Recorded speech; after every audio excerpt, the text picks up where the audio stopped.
Give me an update on Dylan, Dan? He'll be evaluated next couple days and see where we're at. Did his foot again?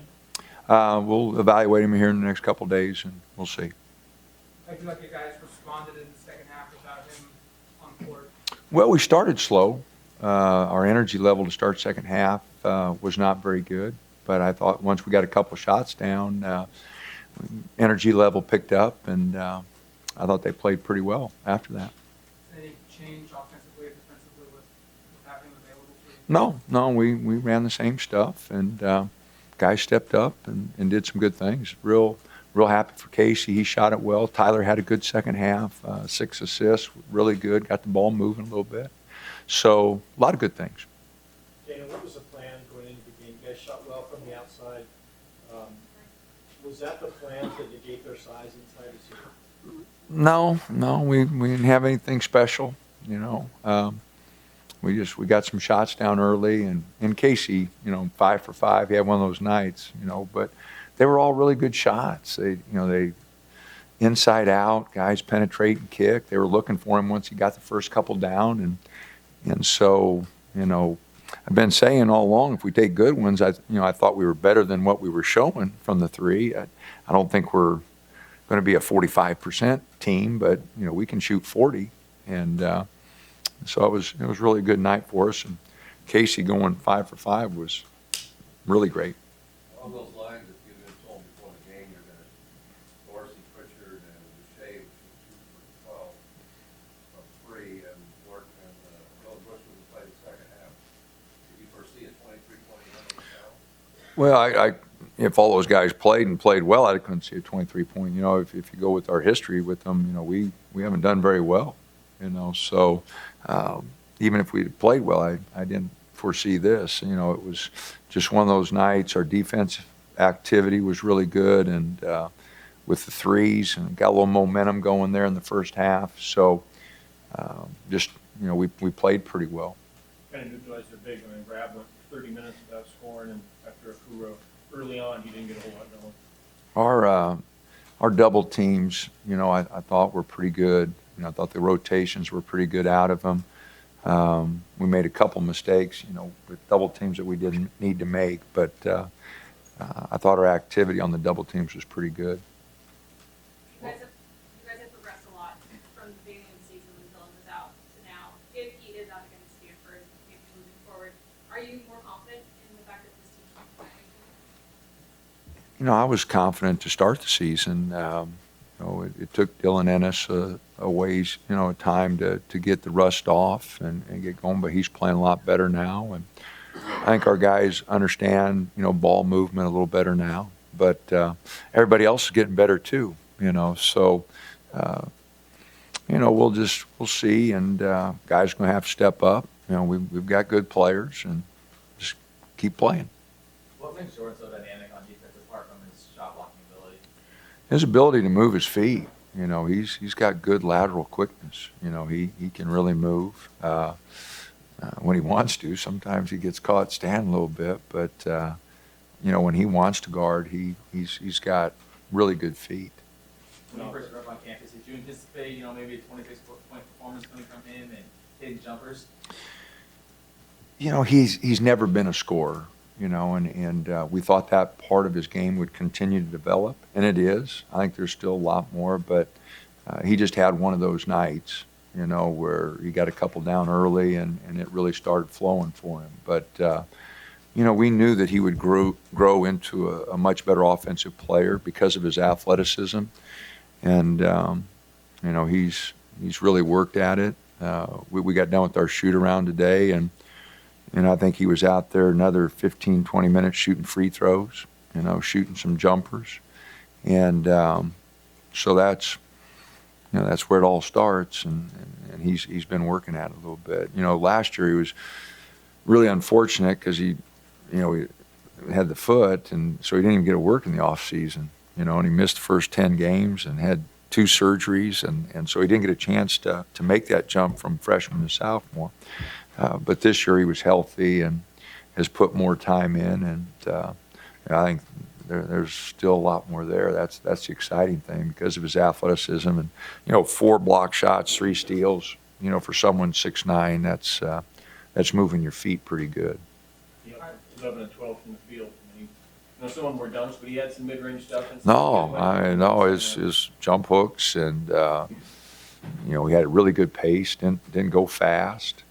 One time he drove and kicked it to Casey in the corner for a wide open 3. He made some plays, 2 assists, 1 turnover, 4 blocks. I mean, that's just a great line.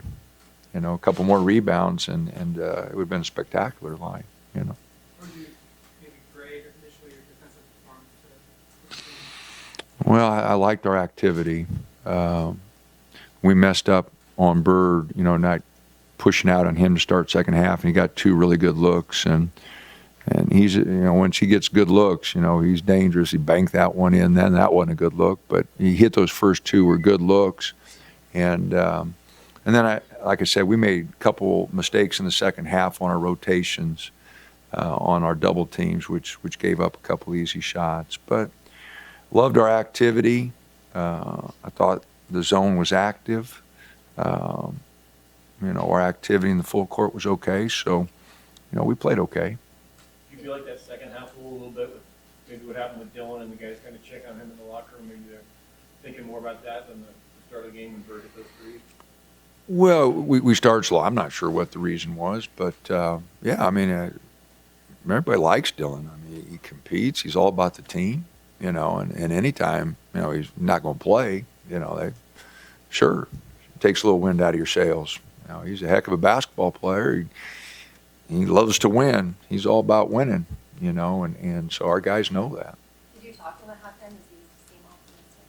Talk to Dylan? Sure, I talked to him. He was fine. He was fine. Just gonna wait and see what happens. Yeah, midway through the second half, you kind of slowed the bench down, so about this next to Jordan. You just want Jordan to. Well, I was going to put them in there together, and I just wanted to make sure Cavell knew he was going to cover the middle and Jordan was going to move out to the outside, So I just wanted to make sure, and then we were getting ready for the press,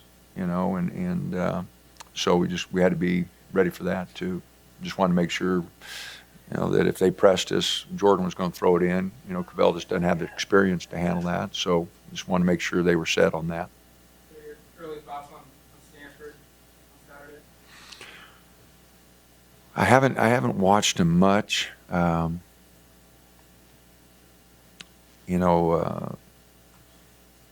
Humphreys is a good player. Reed Travis, really good player. They've been shooting the 3, which will be a concern. So, it's a different system, So the staff's been working on the game. So I'll get with them tonight and start getting ready tomorrow. We'll practice tomorrow and quick turnaround. But I haven't spent a lot of time on them. I did watch a little bit of their game, but just not a lot to form any opinion. But Humphreys has hurt us in the past. Reed Travis was out all last year, but year before that he hurt us. They're good inside. Dana, 15 consecutive wins, break the 100-year record here at Oregon. Can you maybe just talk about that? Have you ever had a win streak like that in your coaching career? Well, I don't know if junior college counts, but we had a couple there. But I don't know. I can't remember what our longest was at Creighton. No, maybe 12 or 13 time or two, but I don't know if we ever got to 15. I know one year we had a 25 at Moberly one year, and then an injury kind of got that one going the wrong direction. But yeah, no, it's great. Guys have played hard. They've done a good job. They've kept their focus. As I mentioned, since Christmas, their focus and their activity been really good in practice. And you don't always practice really well and play really well, but not very many times you practice poorly and play well. And so it gives us a chance, if we continue to practice well, to continue to play well. How important is Keith Smith moving forward with Dylan's status on Well, he's been out the last couple days of practice, so you know, hopefully he'll be ready to go on Saturday. And Cavell and Roman, you know, that's why you have a team. You know, that's why you recruit guys. That's why you have them there. And you know, everybody wants to be a star right away. It just doesn't happen like that. And that's why I keep plugging along and hope like heck something doesn't happen. But if it does, you got to be ready. And I think our guys will be. Keith has his own injury too. What's that? Keith has his own injury too. Yeah, he had been practicing. He just a little banged up.